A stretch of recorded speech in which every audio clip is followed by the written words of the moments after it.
Hi, my name is Laura Valli, and I'm currently a PhD student at the Washington State University Breadlab. I'm originally from Estonia, and my current research project here focuses on everything that's related to rye. And the choice seemed to make sense because I come from a country where the bread tradition is centered around rye. My today's presentation tries to answer the question of what the current situation of rye in the US is, to investigate a bit what the history of the grain here in the US has been and what the potential future directions are. I will start by briefly giving an overview of the grain breeding program that we have here at the Breadlab. So first of all, we gather a germplasm from around the world. We base our selection on particular traits that we're interested in. We pick the varieties that we think might do well here in our area, which is the fertile soils of Skagit Valley. And then we get the seeds into the soil, and that happens twice a year. Late fall and early spring. So fall is for the winter varieties and spring is for the spring varieties. And grad students are usually directly involved in the seeding process, and we have fields in various locations. And from the season of 2020 onwards, they are 100% organic. After seeding, there are a couple of weeks when we look forward to seeing the first seedlings emerging from the soil. And after that has happened, we usually regularly attend to the fields to see how the grains are doing. And we're not only comparing different kinds of varieties, but sometimes also testing them for their pest resistance or the best seeding rates, or we have other different kinds of trials going on. And at least pre-pandemic field tours used to be a regular thing at the lab. And on the right-hand side, the photo is from a field tour that happened in early June.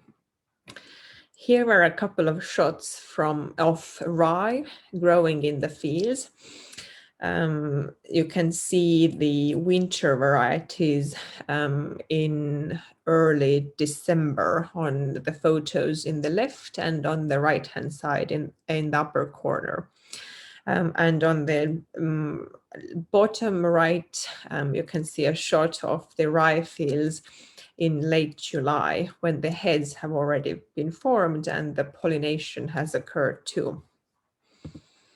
Then late summer, we go into the fields with a combine and we harvest whatever the grains have produced over the summertime. And we see what the yields of the particular varieties are, whether there were any diseases that the grains were struggling with. And we thresh the grains and take their test weights and 1,000 kernel weights, and we can test them for various parameters. And in addition to small grains such as wheat, rye, and barley, we also grow buckwheat in our fields, and there are ongoing bean trials. So the cleaned seed is put into jars and labeled, and it becomes part of our vast seed collection that we keep at the lab. And the variation is particularly remarkable when it comes to wheat, because that's what the program has primarily been focusing on. But as the photo on the right in the right corner or at the bottom right showcases, there is also great potential for variation within the various rye varieties. So you can see different colors and sizes here in this photo. So what is the current situation when it comes to rye in the US? Here I have some comparative data from the United States Department of Agriculture on how much acres of rye and wheat have been planted and how much of it has been harvested over the past 6 years. And as you can see, not much of the rye that has been planted is harvested. And that is because rye is primarily grown here in the US as a cover crop, meaning that the grain really does not reach the end consumer in the form of any consumable goods, be it bread or beer or whiskey or whatever else the grain rye could be turned into. And of course, as evident in these figures, the difference between how much wheat and how much rye is grown in the US is stark. And when I first started my research in the rye fields here at the Breadlab, and after introducing my projects to one of the professors based at Pullman, then I got an email in response questioning my topic. Because as the professor said, I must bear in mind that rye is listed as a noxious weed in areas of wheat seed production in the state, meaning the Washington state. And my professor further emphasized that seed production needs often outweigh the perceived or real benefits of a crop rotation or an intercrop. Make sure you consider context and work to understand multiple perspectives as it relates to rye. So indeed, Washington state is very much focused on growing wheat. And even though rye is beneficial to the soil and it's a hardy crop that does well in relatively poor soils and in various temperature extremes, then wheat is preferable. And rye is often advertised as an alternative grain or an heirloom or an heritage grain, as can be seen in this shot from rye flour that was milled by Fairhaven, which is a local mill here in Skagit Valley. But in the area where I come from, rye is not a specialty grain, but rather it is something very common, a daily occurrence, if you will, a true staple. And I believe those photos taken from various baking experiments at the lab very well convey that point. So on the left-hand side, there are 100% whole grain rye sourdough loaves made from different lines of rye that we grow here at the lab. On the right, the upper photo demonstrates rye crackers made from 4 different rye varieties. And at the bottom, you can see sandwich style loaves. So these are made following the approachable loaf recipe developed by the lab. And there is 100% wheat loaf and then loaves that contain 25 and 50% rye respectively. And everybody who was part of the taste group concluded that rye did not detract anything, but rather added textural density and flavor complexity. Here are a couple of other baking experiments from the lab. Not everything comes always out as anticipated. On the left, there is an example of what bakers fear the most when it comes to rye baking, which is a phenomenon known as starch attack. So you can see a very gummy bottom layer of the bread and a completely empty attic or an upper part of the bread. And on the right, up again, you can see pound cakes that have been made using various flours. So there is rye, but also Salish blue, which is a perennial, and whole grain wheat, and then comparatively all-purpose flour, which produced the most yellow-looking pound cake, which is second in the row. And at the bottom, you can see also 100% rye sourdoughs, but those have been proofed in a banneton, and thus their shape is different. So they are not pan loaves, and they were baked in a wood-fired oven, and hence had a slightly smoky flavor to them. The interesting thing about rye or rye bread is that when I mention it to people, then various individuals have different ideas of what rye bread means. So here in the US, it's very often a soft bread that has a lot of caraway seeds in it. And thus people equate the flavor of rye with that of caraway seeds. But actually rye does not taste like caraway unless caraway seeds are added to rye. And then another large category of the perceived ideas of rye is the dense German or Scandinavian style rye sourdough. Different bakers usually have different ideals, or they have a particular understanding of what rye sourdough should look and taste and feel like. And here there are images of various bakers I've met across the US who have been kind enough to share their rye bread recipes with them. And for me, it's always fascinating to see how different those approaches are in terms of the methodology and also the outcome. But often the bakers themselves swear by their recipes because they have devoted a lot of time and energy into coming up with those recipes. And therefore they think it's the best or the most correct way of approaching baking with rye flour.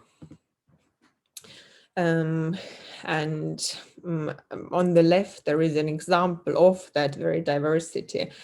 So I've worked with bakers who claim it's very important to try to shape the rye breads, even if they are baked in loaf pans.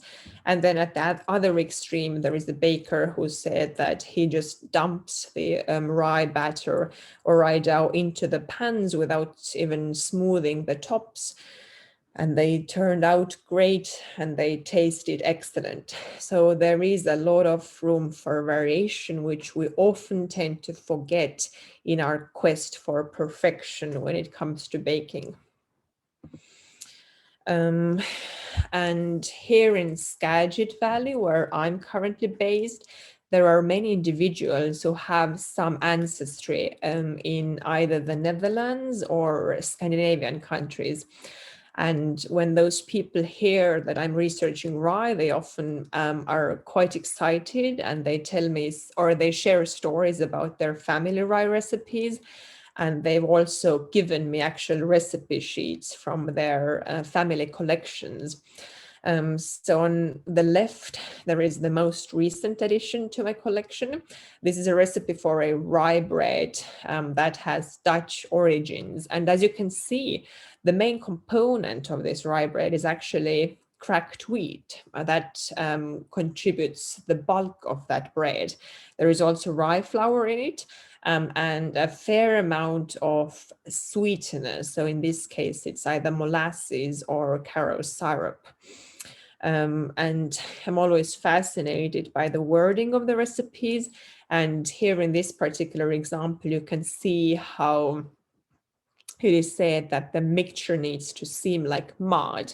And here, of course, you might have the question whether the mud in the Netherlands is somewhat different from the mud that we see here in Skagit Valley. So it's a lot about keywords, and many things are unsaid. So it's assumed that the baker has the necessary experiential knowledge to know what the dough must look like in different stages and how to assess whether it has proofed enough or whether it has absorbed enough moisture or whether it has been baked for long enough. And on the right, there is an excerpt from a whole grain recipe book. And this is a fascinating example because it's supposed to be a recipe for rye bread. But you can see how many ingredients are enlisted here. So it's definitely not your usual simple bread that only contains flour, salt, water, and starter or yeast.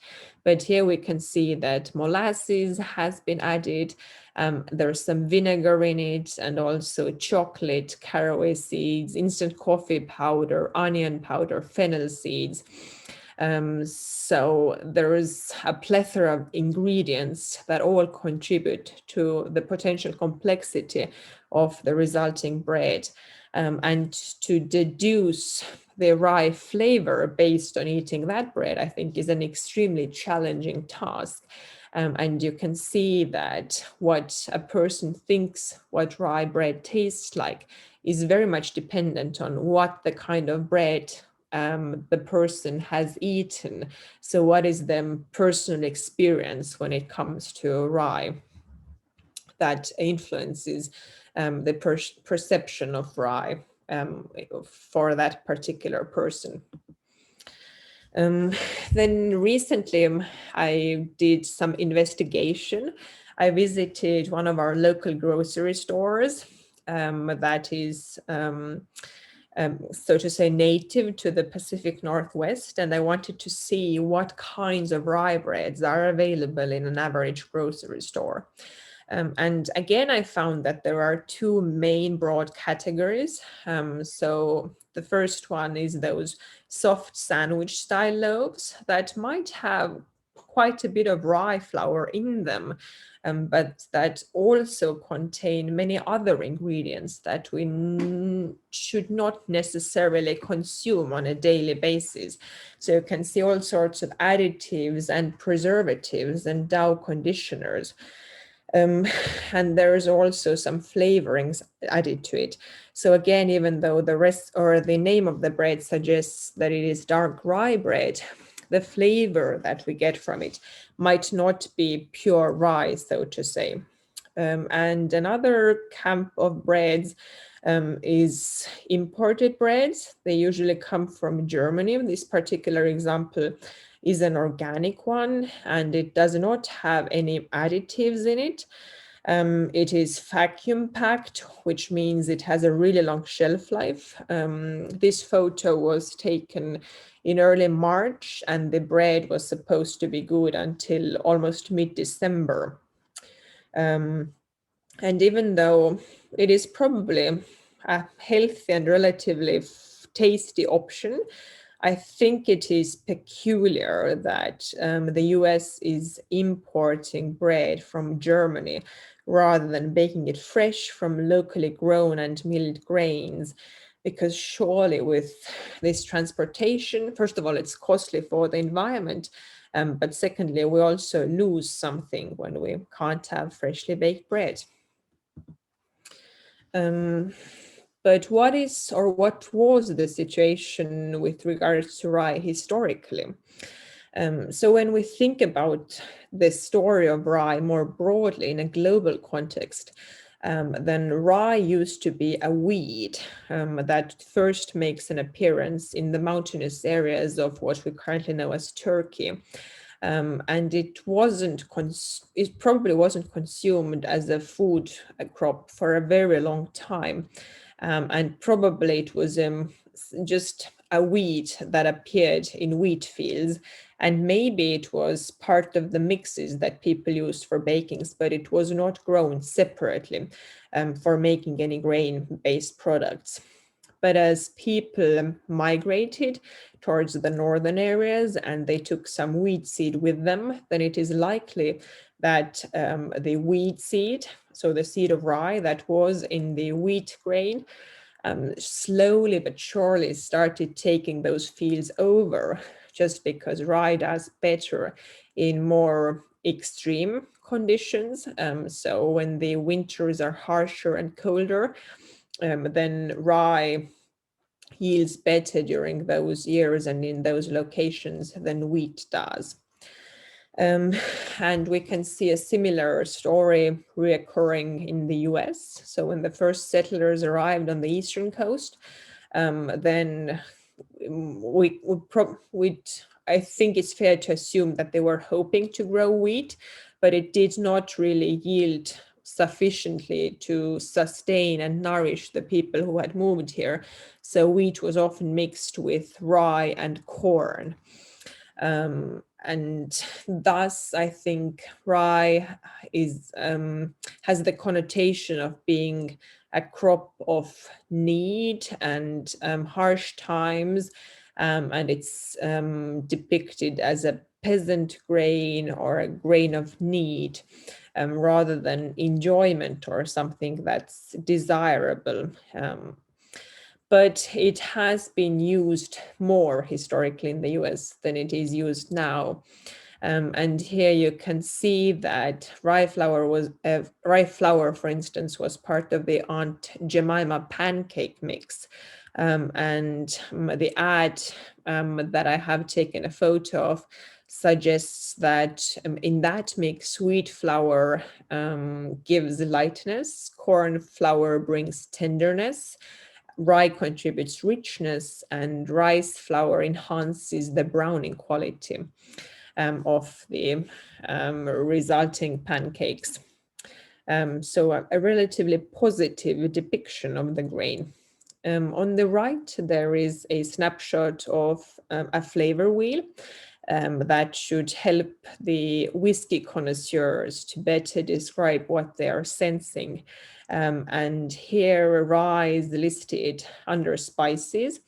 And we can see that there is no caraway in the spice list, but there is rye. So my hunch is that we should read that rye stands for caraway in this list, which, as discussed earlier, is definitely misleading in terms of the actual flavor properties of the grain. And as probably you can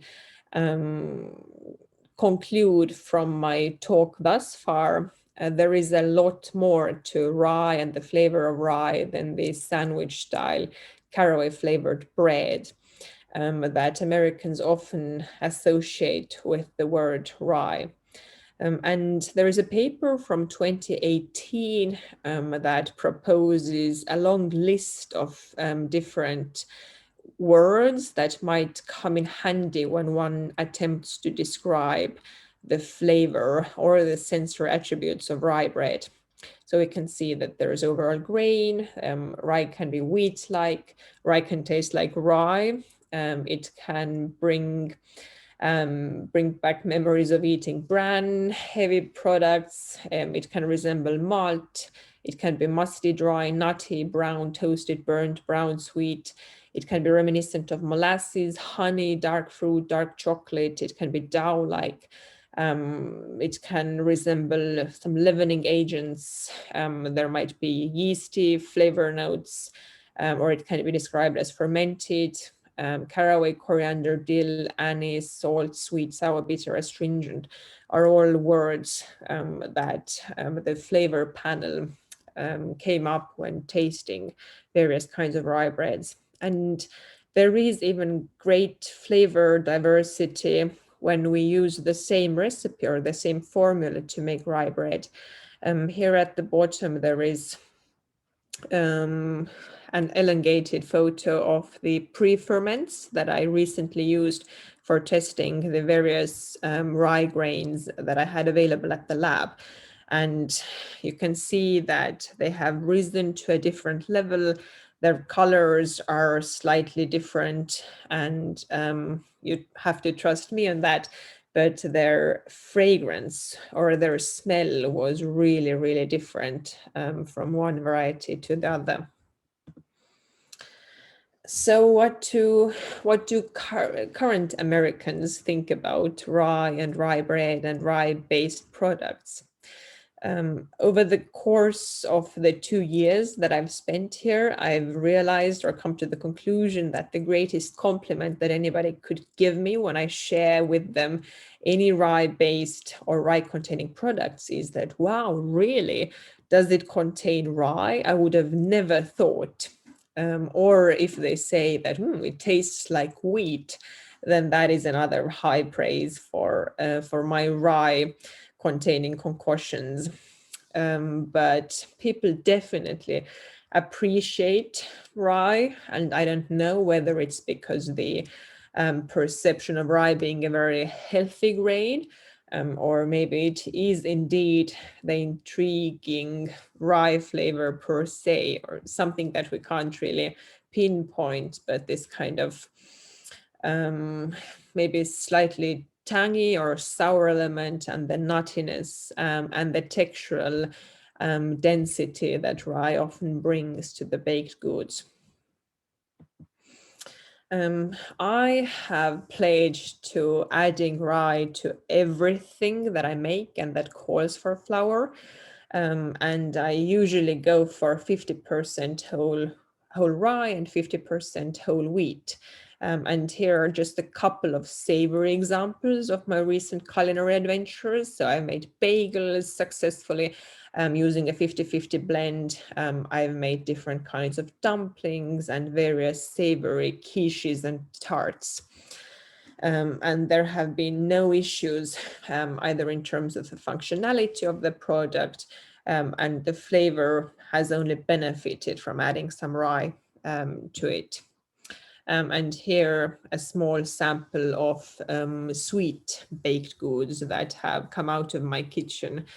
So there's pancakes and waffles, the usual suspects, but also pies are wonderful when there's some rye flour added to the dough. But why is it that more people do not use rye in their baking or cooking? Why don't we mix flours more?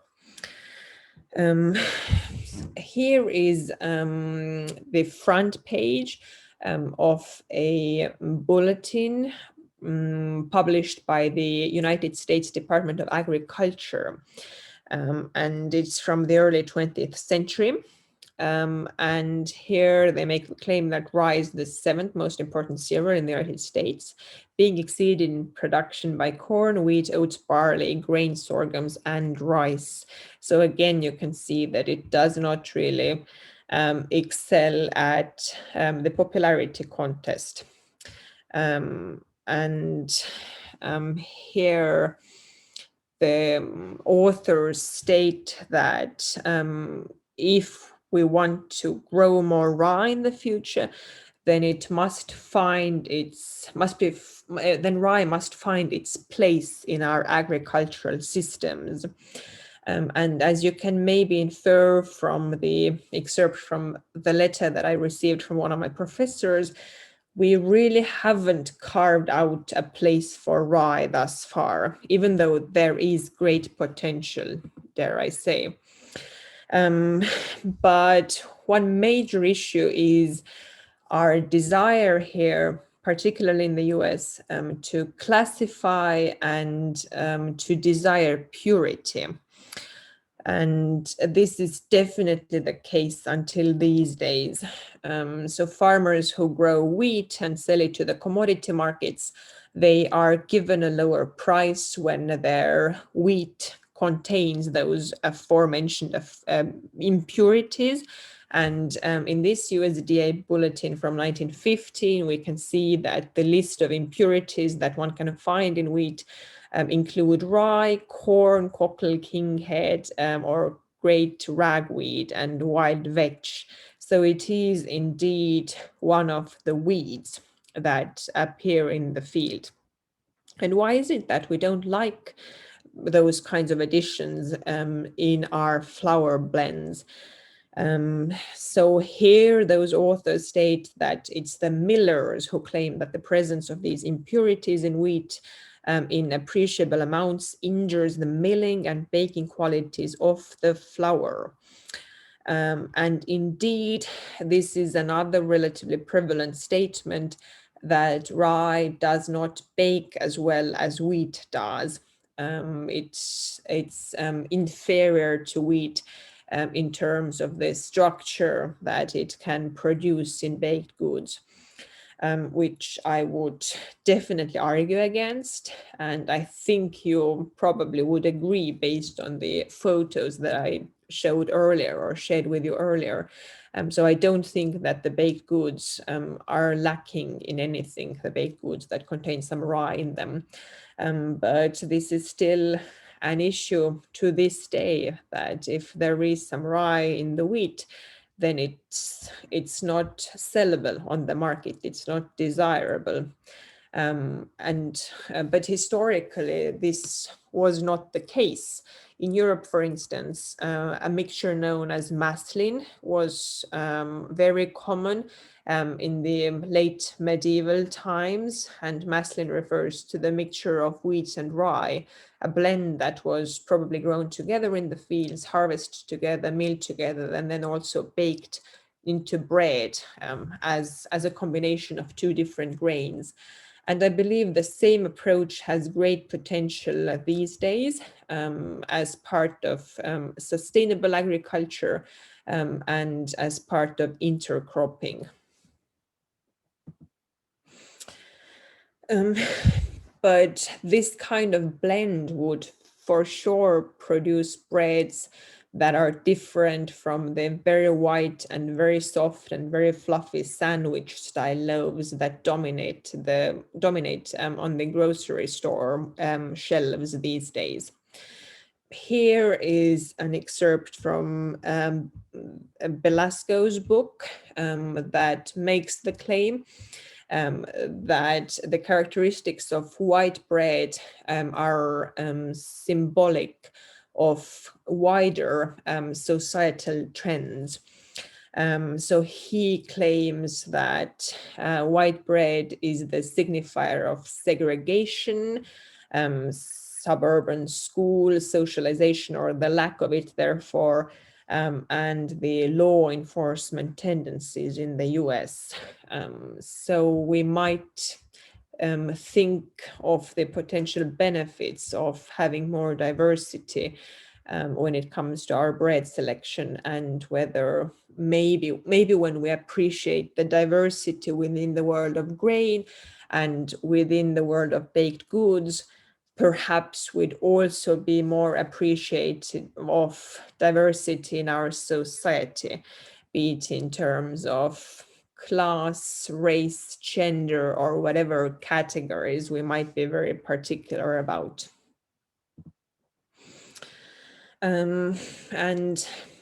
For me, a great benefit of growing more rye is its environmental benefits that must not be dismissed these days when we're facing so many environmental challenges.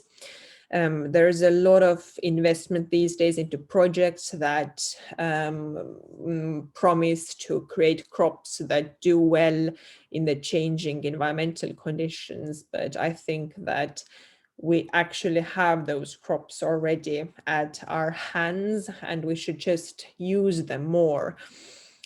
So there is the Salk Institute for Biological Studies, who now focuses on engineering ideal plants that would have enhanced water holding capacity, increased plant stress tolerance, and that would enrich the soil with various minerals and nutrients.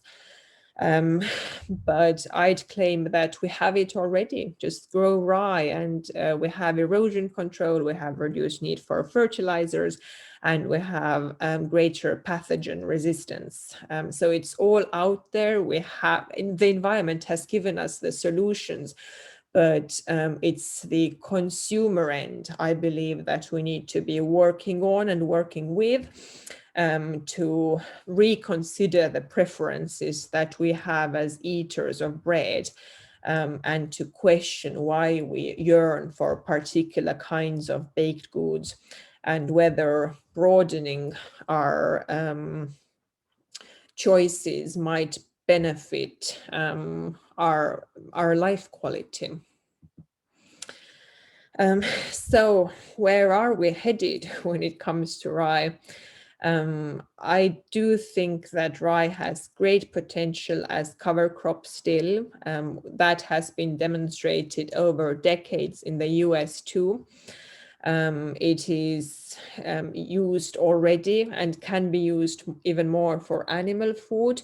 And of course, I do think it has wonderful applications in the world of cooking and baking, but also alcohol making. So there has been a great surge of interest in using rye to make whiskey. Um, but my current recommendation and hope is that we just start to add more and more rye to our diets. It can be just a handful at a time in your usual sourdough or any other baked goods that you are experimenting with in your home kitchen. So I do think that a bit of rye here and a bit of rye there is the way towards a more sustainable way of growing crops and a more sustainable way of eating. Thank you very much. And should there be any questions, do feel free to get in touch via email. Thank you.